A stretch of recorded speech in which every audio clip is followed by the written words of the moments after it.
様から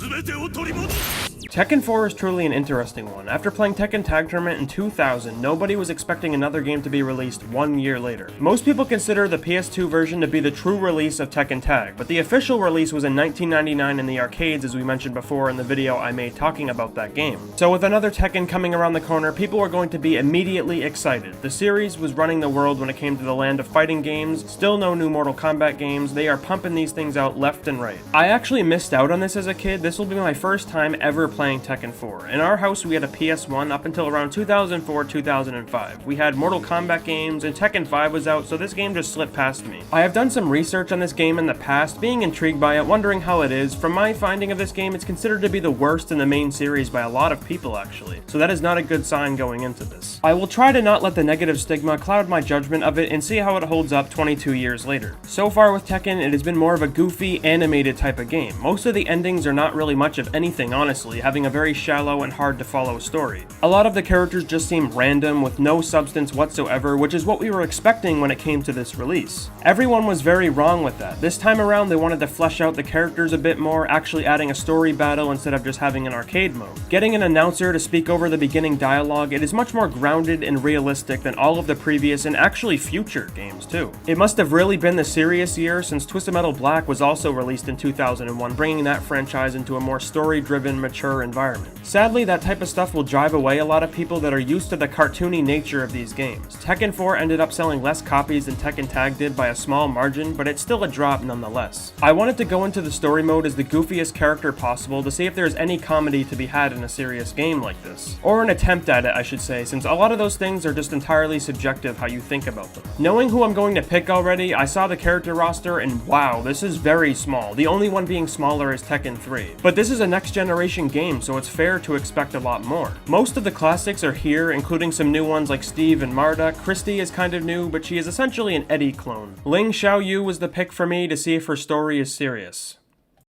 Xiaoyu was a junior at Mishima High School, but lacking any particular goals, Xiaoyu grew tired of her daily routine. One day, she received an anonymous email warning her of Heihachi's evil intentions and the dangers she faced. Though Xiaoyu replied to the email in hopes of an answer, she didn't receive any further messages. Xiaoyu's intuition told her that Jin, who had been missing since the last tournament, could be the sender. She believed in the message and began to distrust Heihachi and the Mishima Zaibatsu.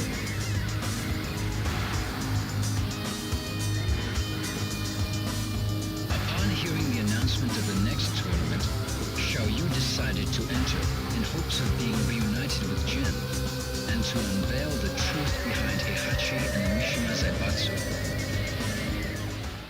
I do think the narrator is really good for this game. It was nice to have something set up since we've been playing these characters for God knows how many years and we actually get some substance for them. Of course they are very simplistic, especially to modern standards, but playing as the same characters so much makes you invested in them over time. If these were a bunch of random people we've never used before, then I wouldn't be saying that. This was the first Tekken game you can actually reposition yourself before the fight starts. You can get away from your opponent or close in ground on them if you choose to do so, which is a really nice touch. These graphics are much improved compared to Tekken Tag Tournament 1 that came a year before it. Giving a more realistic look, even Tekken 3 had more of a cartoony vibe to it when it came to the graphics, but here you can really tell the developers wanted to make it more grounded and realistic, which is a really big turn for the time. Right off the bat, the biggest positive I will give to this game is the stage design. Rather than simple flat planes we're used to with fighting games, some of them actually have elevation. Stuff to move around, stuff to block yourself from your opponent's move, the ability to break things on them is surely the best part about this game to me. Obviously you have stages that are flat grounds. When I got the king, I was just fighting on a traditional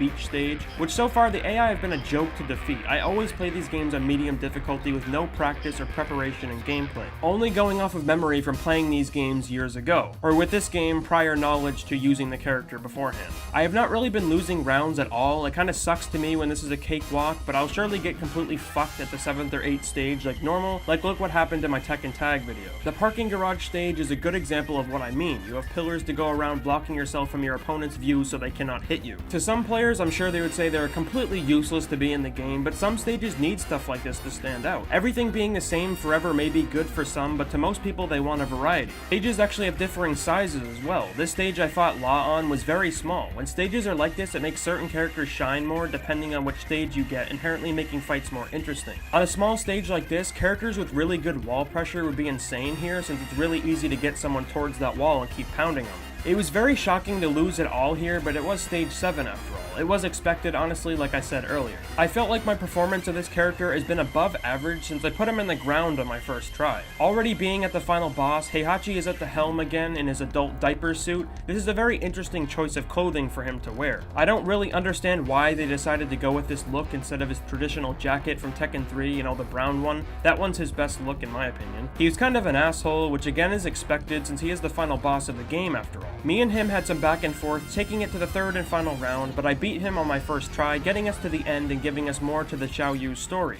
after she slaps her ass at Heihachi.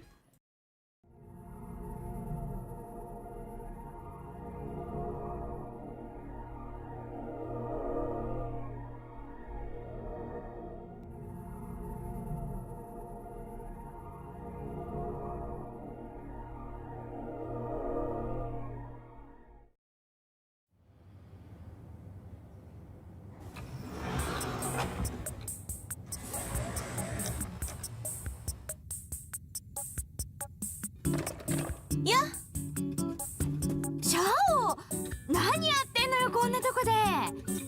何やってんのって仕事よ。仕事？座ってるだけじゃないの？みはるは大学どうなったの？大学？全部落ちた。そうねえみはる、うちの会社来ない？は？本気よ。会社ったって何すりゃいいのよ。実はね、みはると一緒にやりたいことあんのよ。何？私ね、これから自分の夢は自分の手で叶えようと思って。どうしちゃったの一体。試合が終わってジンに会ったの。何？結局会えたの？そんなこと全然教えてくんなかったじゃん。ジン、その時私に言ってくれたんだ。本当に叶えたい夢があるんなら自分で叶えろって。今は？ジンは？すぐ旅に出ちゃった。なるほど。悲しいお別れがあったわけね。何よ。でもシャオってさ、昔から人に頼ってばっかだったもんね。あんた変わったわ。それでこれから何やんの？あれ、一緒に作って。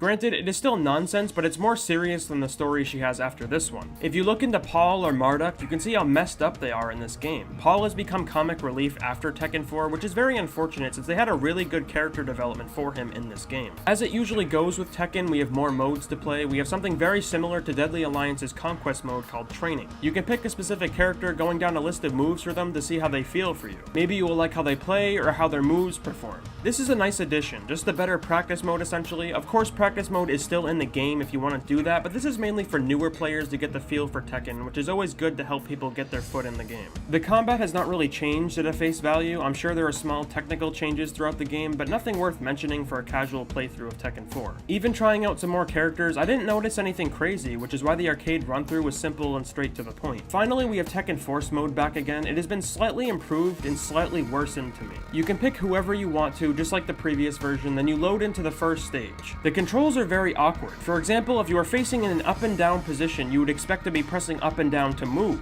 But no, when you face towards the enemy on the up side of the screen, you still press left to move up towards the next enemy in front of you, and it just confuses the shit out of me sometimes. Here, you have a wider array of enemies. You have typical foot soldiers, slightly stronger guys, and you have kind of boss guys that do more damage to you. Throughout your play, there's a charge ability that picks up and break people's block, which, trust me, it is a godsend when you get it. The AI in this mode are kind of fucked depending on the character you play as. Sometimes they'll block endlessly, making this become really frustrating when they just counter everything you do. Since you have every character's move at your disposal, you'd think there's a variety of moves you can do to make this really enjoyable, but sadly, no. It's very similar to the previous Force mode, where you can do your damn hardest trying every move possible in every single combo, but at the end of the day, picking Kazuya and pressing 1-1-2 is still the best option for you. Of course, it can be argued, why would you criticize something that doesn't need to be there at all? Which, yes, you aren't wrong in that. This is a fun side mode that did not need to be in the game. We could have had traditional arcade fighting modes and call it a day. The reason I do criticize it is because this was not the first time it was done. This mode has been done before, and it feels identical to the previous one, which is not a good thing. Sure, you have slight differences. Instead of having random bosses per character, you get a set boss per stage. Like the first one is Combat, for example, and in the second stage you have moments where you have to punch rocks. That is not innovating. People are fond of Force mode in Tekken 3 because it was the first time it was done. It added to the experience, and for the time it was a really good side mode. This just seemed to be tacked on to me. This was supposed to be a next generation game, you know. I was hoping the overall repetitive gameplay would have been rectified, maybe add in some weapons, a special move, or something to break up the monotony.